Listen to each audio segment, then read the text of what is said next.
Hey guys, Miss Pariseau here to go over, I believe it's page 4, and in your packet, 2, 4, 6, and 8. Watch the video if you need explanation, or just take a look at the answer key, but all those problems are here if you need them. All right, let's begin. All right, remember when using substitution, we want to look for a lonely variable. We already had one. And then we're going to take that expression and we're going to plug it in to the other equation. It's going to replace that. So I told you that it's a good idea to kind of label these. So I'm going to take the 5x, the negative 5x from equation B, and I'm going to plug it in to equation A. So I'm going to go ahead and write equation A here. And equation A is y plus 5x equals 10. I do encourage you to rewrite the original one just to make sure you plug in everything right. So we're going to plug in that negative 5x. It's going to replace that y. And then we're going to bring everything else down, stays the same. Well, these guys are opposites, and they cancel out, so they get 0. Even if you write 0x, it's the same thing. 0 times anything is 0. And so because they don't match and our variables are gone, it means that it's a no solution. And you might just want to write in a little notation that means that if I was to graph these parallel, I would have a set of parallel lines. So therefore, I know that they're going to have the same slope, but different y-intercepts there. Okay? All right, let's take a look at number 4. All right, now, again, there's multiple ways of doing this. You can put them all in slope-intercept form. You could have changed the first equation. Maybe you solve for x. I'm going to use the path of least resistance. I'm going to look for the lonely variable. And this guy looks very easy to rewrite. So I'm going to go ahead and take equation B. And I like to make sure I'm showing all my steps and labeling everything. So I'm going to start with the original. I'm going to subtract 5x from both sides. And I now have negative 5x minus 15. All right, so I rewrote equation B, so that means that has to get plugged into equation A. So I'm going to rewrite equation, not rewrite it, I'm just going to write it. I'm not going to rearrange anything or anything like that. So I'm going to literally draw this as my little plug is going into this outlet. So this is my plug, and I'm plugging it in right here. So it's replacing that y. So I have that visual now. So now I'm going to rewrite it, negative 6x minus 4. And instead of the y, negative 5x minus 15 equals 18. Now I've got one variable, so I can go ahead and solve. So I'm going to distribute. Remember, you got to distribute to everything inside. And don't forget about that negative right there. So we get negative 4 times negative 5 is a positive 20x. Don't drop your x. Negative 4 times a negative 15 is a positive 60 equals 18. I'm going to go ahead and combine my like terms. I get 14x. And I'm going to go ahead and subtract that 60 to the other side. And I get negative 42 over there. Now I'm going to divide by 14. And I get x equals negative 3. Remember, that's only half of your answer. To have a solution, it's a coordinate. It's a point that works, an x and a y value that works for both equations. So because we know that we plugged one into the other, we know that this x value is going to work for both of them. You pick equation A or equation B to find the y value. So I'm going to find my y value. I'm going to choose equation B. I'm always going to go back to the original, not the rewritten, just in case I might have made a mistake.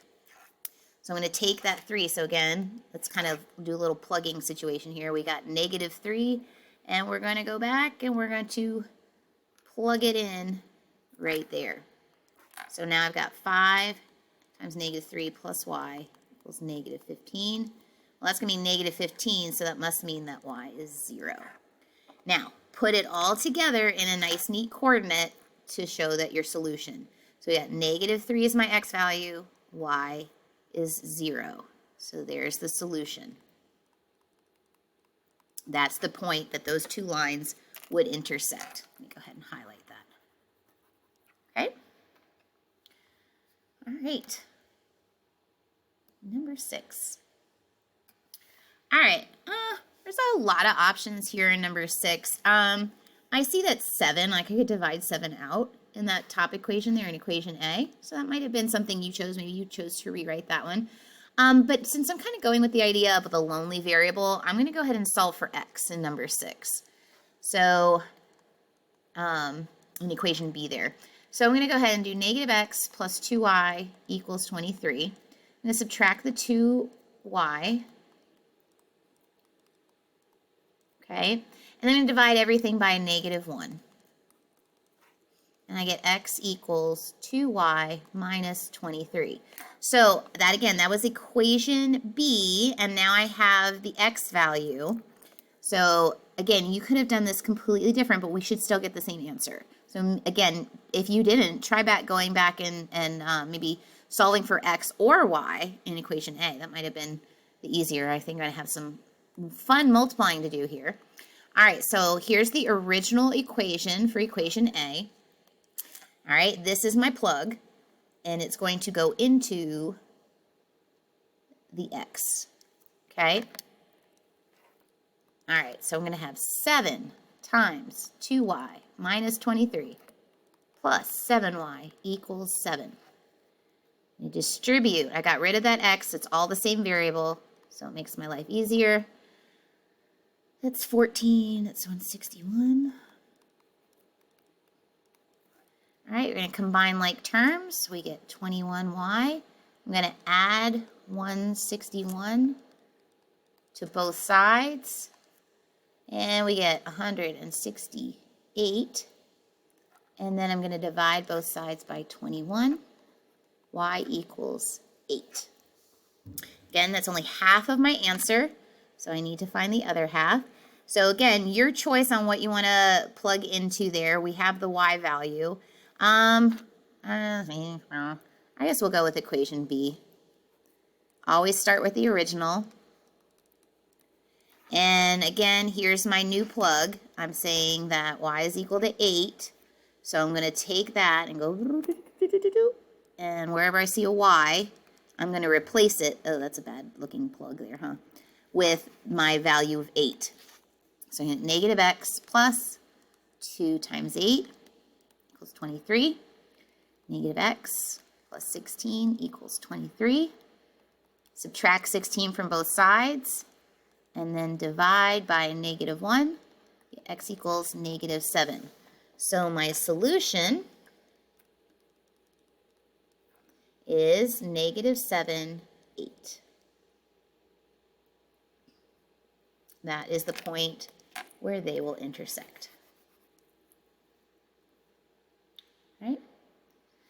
Okay, and for our last problem, it's on the back there. Alrighty, so again, looking for the lonely variable. I could have options. I think it looks easiest in equation B when you get that x by itself. All right, so we got x minus 6y equals 2. Again, this is equation B that I'm working with. So I'm going to go ahead and add 6y to both sides. And that's it. All right. So then, I'm going to go ahead and take equation A, negative x plus 6y equals negative 2. All right. This is my plug, and it's going to get plugged in to that value right there. Now watch out for that negative sign right there. It's really like saying negative 1 times 2 plus 6y. Then we have plus 6y equals negative 2. Distribute that negative. All right, combine our like terms. We combine our like terms. We end up getting negative 2. Well, that zeroes out. That cancels out because it's a negative 6 and a positive 6. And that's a true statement. So therefore, it's infinite solutions. And remember, that means that it must be the same line. So that means if you go back and rewrite those both in slope-intercept form, you would have the exact same equation. So if that's your method, that's something else that you could be doing. I don't really recommend that all the time, though, because in this case, you would be getting fractions, but if you recognize that they're the same line, it, saves you. All right. Hope you guys did well. Remember to write down any questions that you had. Where did you get stuck?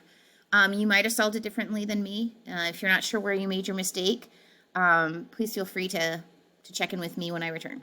Bye.